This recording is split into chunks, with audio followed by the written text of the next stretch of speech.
Et je donne maintenant la parole au représentant de l'Algérie. Merci, Monsieur le Président. I thank Switzerland. Je remercie la Suisse d'avoir choisi le thème excellent de la réunion d'aujourd'hui. Nous avons écouté avec attention les interventions de Robert Gase, de la professeure Jocelyne Bloch, du professeur Grégoire Courtine et de Monsieur Amin Awad.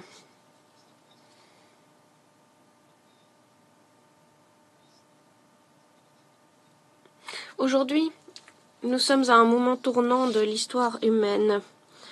Alors que nous faisons face à des évolutions scientifiques sans précédent, nous devons nous assurer que ces avancées servent l'ensemble de l'humanité et non pas une poignée de privilégiés. Les évolutions rapides constituent à la fois une promesse et un danger. Et nous sommes donc à un carrefour. Alors que les décisions de la communauté internationale vont façonner l'avenir de la paix et de la sécurité internationale. Mais soyons francs, notre avenir doit être inclusif, équitable et juste. Je voudrais mentionner 7 points. Premièrement, nous devons aborder la question de la fracture numérique.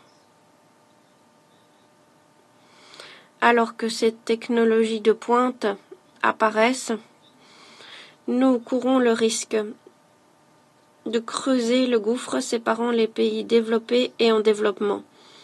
Notre Conseil doit donner la priorité au transfert de technologies et au renforcement des capacités du Sud, du Grand Sud.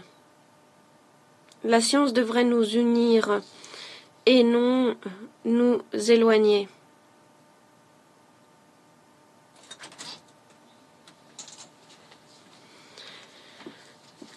Nous appelons, deuxièmement, un processus de prise de décision véritablement inclusif. L'avenir de la sécurité internationale ne saurait être déterminé par une poignée de privilégiés. Nous appelons à la participation d'experts afin de garantir une véritable représentation de l'hémisphère sud, nos scientifiques, nos responsables politiques, nos voix doivent être entendues. Troisièmement, nous devons lutter contre l'utilisation malveillante et le détournement des nouvelles technologies. Le risque de militarisation de ces nouvelles technologies est immense. C'est une véritable source de préoccupation. L'Algérie appelle à un renforcement des mesures de désarmement afin d'y intégrer ces nouvelles avancées. La science devrait être utilisée pour enrichir la paix et non nourrir les conflits. Quatrièmement,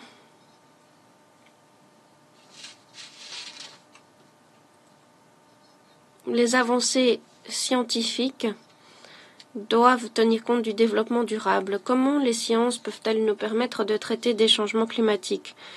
Comment les neurotechnologies peuvent-elles nous permettre de lutter contre la pauvreté? Voilà les questions auxquelles nous devons trouver réponse. La science devrait nous permettre d'atteindre les ODD et non les marginaliser.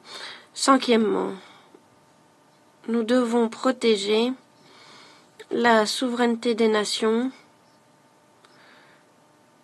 face à cette évolution scientifique rapide. Le risque d'utilisation de technologies de pointe pour s'ingérer dans les affaires intérieures des États est bel et bien réel. Souvenez-vous de Pegasus. Nous appelons à l'élaboration de normes internationales robustes afin de préserver la souveraineté nationale alors que ces technologies continuent d'évoluer. Sixièmement, nous devons tenir compte de l'importance d'être guidés par la déontologie. L'élaboration et l'application de ces technologies doivent respecter les différentes perspectives culturelles et permettre de faire valoir l'état de droit. Assurons-nous que nos progrès ne remettent pas en question notre humanité. Septièmement, nous devons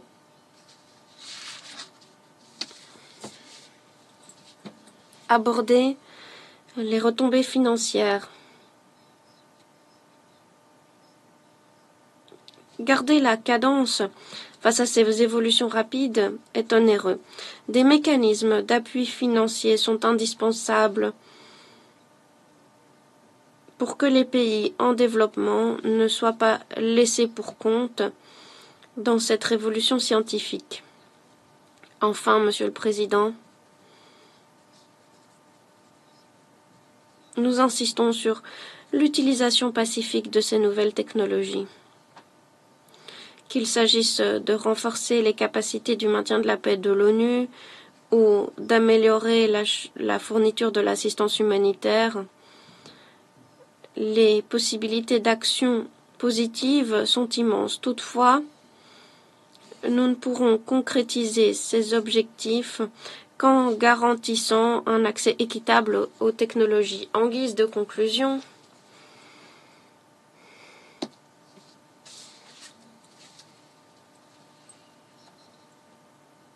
je voudrais mentionner l'adoption couronnée de succès cette année de la Convention internationale globale sur la lutte contre l'utilisation des TIC à des fins criminelles.